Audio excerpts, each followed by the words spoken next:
नमस्कार दोस्तों। आज की इस वीडियो में हम बात करने वाले हैं ब्लैक बॉडी के ऊपर। तो जब भी हम क्वांटम मैकेनिक्स की बात करते हैं तो ब्लैक बॉडी से उसका कहीं ना कहीं लिंक तो होता ही है, क्योंकि क्वांटम मैकेनिक्स की शुरुआत इसलिए हुई थी क्योंकि classical physics black body radiation के स्पेक्ट्रम को एक्सप्लेन ही नहीं कर पा रही थी। तो इस चीज़ की जब हम बात करेंगे तो हमें पहले समझना पड़ेगा कि ब्लैक बॉडी क्या होती है, ब्लैक बॉडी रेडिएशन क्या होती है। तो चलिए सबसे पहले हम समझते हैं कि ब्लैक बॉडी है क्या। आप लोग जब भी ब्लैक बॉडी के बारे में सुनते होंगे तो आपके माइंड में ये इमेज बनती होगी कि ब्लैक बॉडी जो ब्लैक दिखती होगी, लेकिन ऐसा बिल्कुल नहीं है। ब्लैक बॉडी आपके पास किसी भी कलर की हो सकती है। देन एक्चुअली ब्लैक बॉडी है क्या और इसको हम ब्लैक ही क्यों बोलते हैं, इसके लिए हमें इसकी डेफिनेशन में जाना होगा। तो एक परफेक्ट ब्लैक बॉडी एक ऐसी बॉडी है जिसके ऊपर आप जितनी भी रेडिएशन को डालोगे सभी को एब्जॉर्ब कर लेगा और उसमें रिफ्लेक्शन होगी ही नहीं। तो इसलिए हम इसको ब्लैक बॉडी बोलते हैं, बिकॉज ब्लैक कलर भी सारी सारी लाइट को एब्जॉर्ब कर लेता है।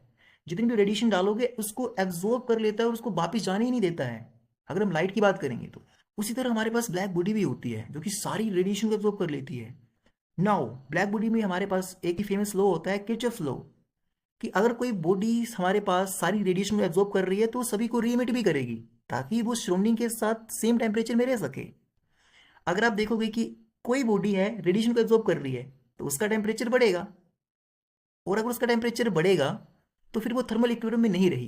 तो इसलिए उसको जितनी रेडिएशन एब्जॉर्ब की है उसको रिमिट करना पड़ेगा ताकि वो सराउंडिंग के साथ सेम टेम्परेचर में रह सके। ठीक है। तो एक ब्लैक बॉडी गुड एब्जॉर्बर होने के साथ साथ गुड एमिटर भी है, इस बात को आप ध्यान रखिएगा। अब हम बात करते हैं कि प्रैक्टिकल ब्लैक बॉडी क्या है और उसको कंस्ट्रक्ट कैसे करते हैं। तो जो प्रैक्टिकल ब्लैक बॉडी होती है उसको बनाने के लिए हमें एक होलो कैविटी क्रिएट करनी पड़ती है, और होलो कैविटी के इंटरनल जो अंदर की जो उसका सरफेस होता है उसको ब्लैक कलर से, डार्क ब्लैक कलर से कोट करते हैं, जो कि लैम्प ब्लैक कलर होता है, बड़ा ही डार्क होता है ताकि सारी सारी लाइट को एब्जॉर्ब कर सके। और बाहर उसके सरफेस को पॉलिश करते हैं ताकि बाहर से कोई रेडिएशन ना आ सके। तो ये होल होता है, ये होल हमारे पास एक ब्लैक सरफेस की तरह काम करता है, क्योंकि जो भी हम बाहर से रेडिएशन को डालेंगे इस होल के थ्रू ही डालेंगे। और ये होल बड़ा ही छोटा होना चाहिए ताकि जो रेडिएशन है इस होल के बाहर ना जा सके, ताकि ये होल एक ब्लैक ब्लैक बॉडी की तरह एक्ट कर सके। हाँ, ये पूरी की पूरी जो कैविटी है, ये पूरी की पूरी कैविटी ब्लैक बॉडी की तरह एक्ट नहीं करती है, ये होल ब्लैक बॉडी की तरह एक्ट करता है। कैसे? क्योंकि हमने बाहर से जो भी रेडिएशन डाली है इस होल के थ्रू जाएंगी और अंदर के ब्लैक सरफेस में ये कुछ एब्जॉर्ब होंगी और बाकी रिफ्लेक्ट होंगी। तो यहाँ मल्टीपल रिफ्लेक्शन के बाद ये सारी की सारी एब्जॉर्ब हो जाएंगी। हालांकि अगर इस होल का साइज फाइनाइट है तो कुछ रेडिएशन बाहर जाएंगी, इसलिए हम इसको प्रैक्टिकल ब्लैक बॉडी भी बोल देते हैं। क्योंकि होल आपके पास ब्लैक सरफेस एक परफेक्ट ब्लैक सरफेस की तरह एक्ट नहीं कर सकता प्रैक्टिकली, बिकॉज जो भी हम यहाँ पे होल क्रिएट करेंगे उसका कुछ फाइनाइट साइज तो होगा ही, वो इनफाइनाइटली स्मॉल तो हो ही नहीं सकता है। यहाँ पर हम एक कंसेप्ट को मिसअंडरस्टूड कर लेते हैं कि होलो कैविटी ब्लैक बॉडी की तरह एक्ट कर रही है, बट ऐसा बिल्कुल नहीं है। ये पूरी पूरी कैविटी ब्लैक बॉडी की तरह एक्ट नहीं करती है, ये होल ब्लैक बॉडी की तरह एक्ट करता है। क्योंकि जब हमने रेडिएशन को डाला तो सारी सारी रेडिएशन होल के थ्रू आ रही हैं, क्योंकि बाहर का सरफेस तो पॉलिश्ड है। तो जितनी भी रेडिएशन बाहर से आ रही होंगी वो रिफ्लेक्ट हो रही होंगी।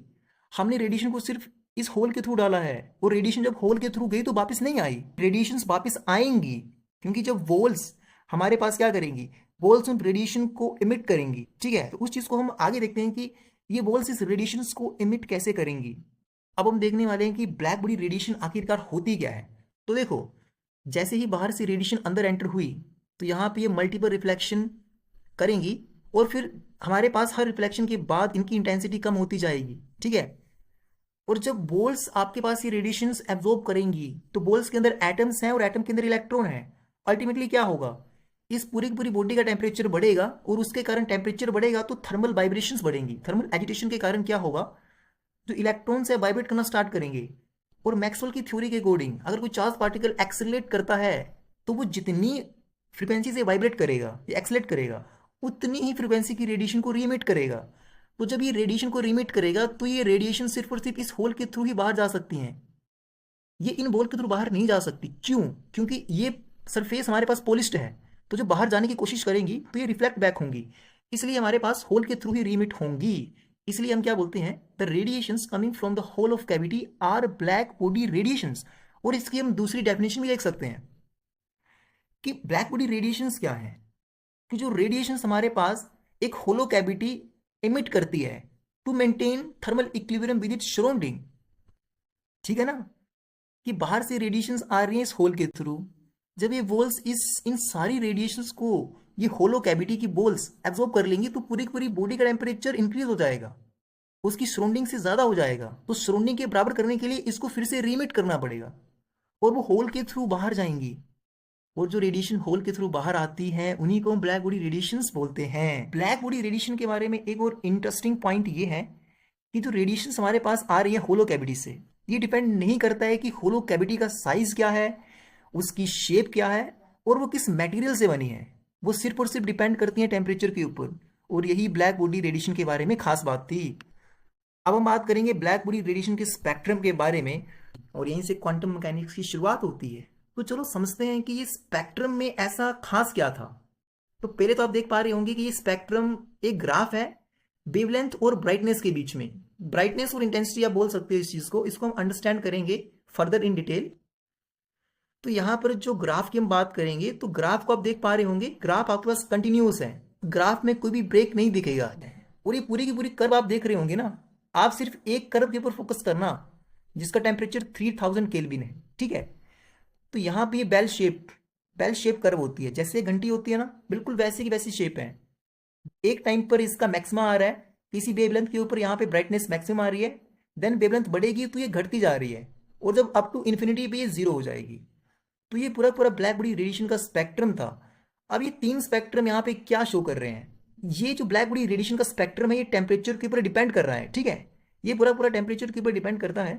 आप यहाँ पर देख पा रहे होंगे कि टेम्परेचर है, तो टेम्परेचर जैसे जैसे बढ़ रहा है तो ये पीक आपके पास लोअर वैल्यूज के ऊपर शिफ्ट हो रहा है। जो हमारे लाइट का बल्ब होता है, लाइट की बल्ब का अगर आप जो रेडिएशंस आ रही हैं अगर आप उसका ग्राफ प्लॉट करोगे तो वो भी सिमिलर ऐसा ही ग्राफ आएगा, वो ग्राफ भी कंटिन्यूस आएगा। हाँ, वो ग्राफ हमारा जीरो से शुरू ना हो, लेकिन वहां से रेडिएशन आती है वो इंफ्रारेड और विजिबल आती हैं। तो उनमें मान लो कि जो हमारा लाइट बल्ब है, लाइट बल्ब से अगर 400 से लेकर 600 नैनोमीटर की वेवलेंथ से रेडिएशन निकल रही है तो हर एक वेवलेंथ की रेडिएशन निकलेगी। ऐसा नहीं है कि उसमें से 410 वेवलेंथ की रेडिएशन मिसिंग है। देखो यहाँ पे हम बात करते हैं कि जो ब्लैक बॉडी रेडिएशन जो हमारे पास आ रही है, यहाँ पर आप ऊपर देख रहे होंगे अल्ट्रावायलेट, विजिबल एंड इंफ्रारेड। तो यूवी रेज की वेवलेंथ होती है वो 0 to 400 नैनोमीटर, इस रेंज में होती है। और 400 to 800 में विजिबल लाइट आती है और उसके बाद इंफ्रारेड रेज आती हैं। और जो यहाँ पे आप देख पा रहे होंगे कि येलो स्टार है, येलो स्टार हमारे पास सन होता है। सन का टेम्परेचर जो सरफेस का टेम्परेचर है नियर अबाउट 5000 केल्विन होता है। जितने भी स्टार्स हैं, स्टार्स को हम ब्लैक बॉडी की तरह ट्रीट करते हैं। तो अगर हम ब्लैक बॉडी के स्पेक्ट्रम को समझ पाएंगे तो हम बता पाएंगे कि स्टार्स के अंदर उसके सरफेस में कौन कौन से एलिमेंट्स हैं। तो इसलिए ये हमारे पास बड़ा ही इंपॉर्टेंट हो जाता है। वेन्स डिस्प्लेसमेंट लॉ में हमारे पास जो मेनली कंफ्यूजन कहाँ से अराइज होता है, ये जो लैम्डा मैक्सिमम है ना, तो बहुत से लोग समझ लेते हैं जो ब्लैक बॉडी है तो उससे जो मैक्सिमम वेवलेंथ की कौन सी रेडिएशन आ रही है ये वो लैम्डा मैक्सिमम, लेकिन ऐसा नहीं है। ये लैम्डा मैक्सिमम आपके पास पीक वेवलेंथ है। अगर आप यहाँ एक कर्व के ऊपर फोकस करिएगा तो इस कर्व में देखना आपके पास ये जो पीक आ रहा है, इस पीक से वर्टिकल लाइन ड्रॉ करेंगे तो यहाँ पर आपको एक वेवलेंथ मिलेगी। वही वेवलेंथ हमारे पास लैम्डा मैक्सिमम है। तो अगर सिंपलर टर्म्स में बात करें, आप ब्राइटनेस को इंटेंसिटी मान सकते हो और इंटेंसिटी को अगर सिंपल टर्म्स की बात करें तो नंबर, अगर आपको इसको समझना है तो हम इसको नंबर की तरह बता सकते हैं। बट एक्चुअली इंटेंसिटी की हम बात करेंगे नेक्स्ट वीडियो में कि वो energy per unit area per unit time होती है, वो एक्चुअली में नंबर नहीं होती है। बट हाँ, इसको सिंपलर करने के लिए हम इसको नंबर की तरह मान सकते हैं। तो यहाँ पे मान लो कि कोई भी एक ब्लैक बॉडी है, उससे जो रेडिएशंस आ रही हैं तो उससे आप ऐसा मान सकते हो कि टोटल 10 रेडिएशंस को भी इमिट कर रहा है। 10 में से हमारे पास 2 रेडिएशन आई 400 नैनोमीटर की वेवलेंथ, और हमारे पास 5 रेडिएशन आई जिनकी वेवलेंथ थी 700 नैनोमीटर, जो कि यहां पर आएगा इसका पीक। और उनमें से आप ऐसा मान सकते हो कि उनमें से एक एक रेडिएशन आई 800 1000, मतलब कि फॉर एग्जांपल आप ऐसा मान सकते हो। तो उन 10 में से मैक्सिमम रेडिएशंस की वेवलेंथ क्या थी, वही हमारे पास लैम्डा मैक्सिमम आता है। और ये वेन्स डिस्प्लेसमेंट लॉ एक बड़ा ही इंपॉर्टेंट लॉ है, क्योंकि ये सन के सरफेस टेम्परेचर को जानने में भी हमको हेल्प करता है। जो सन का सरफेस टेम्परेचर है, तो सन का टेम्परेचर हम ऐसे मेजर तो नहीं कर सकते, बट इस लॉ के थ्रू हम सन के सरफेस का टेम्परेचर निकाल सकते हैं, जो कि नियर अबाउट 5000 केल्विन के आसपास आता है। तो यहाँ पे ये वेन डिस्प्लेसमेंट लॉ क्या बोलता है कि जो मैक्सिमम वेवलेंथ है मैक्सिमम वेवलेंथ मीन्स कि जो black body radiation, for example sun से जो रेडिएशन निकल रही है, मैक्सिमम रेडिएशन की वेवलेंथ क्या है, अगर वो हम जान सकें तो हम यहाँ पे बता सकते हैं कि उसका सरफेस टेम्परेचर क्या है। तो ये इंपॉर्टेंस है वेन डिस्प्लेसमेंट लो की, कि ये हमारे पास कोई भी स्टार या सन से आने वाले रेडिएशन को अगर हम स्टडी कर लें, उसके स्पेक्ट्रम को जान लें, तो हम उसके टेम्परेचर के बारे में आइडिया लगा सकते हैं। हम नेक्स्ट वीडियो में बात करेंगे कि ये जो स्पेक्ट्रम था क्लासिकल फिजिक्स को एक्सप्लेन क्यों नहीं कर पा रही थी, एंड देन प्लैंक्स ने ऐसा क्या किया कि उन्होंने पूरी पूरी क्लासिकल फिजिक्स को ही चेंज करके रख दिया। इस वीडियो में तो इतना ही था। नेक्स्ट वीडियो में हम बात करेंगे और वो वीडियो बहुत ही खास होने वाली है, बिकॉज क्वांटम मैकेनिक्स को जब भी हम सुनते हैं तो हम फैसिनेट हो जाते हैं, हमको लगता है कि ये तो out of the world concept है, बट उसी चीज़ को हम सिंपल लैंग्वेज में समझेंगे एंड देखेंगे कि क्वांटम मैकेनिक्स की शुरुआत कैसे हुई। तब तक के लिए बाय बाय, मिलते हैं नेक्स्ट वीडियो।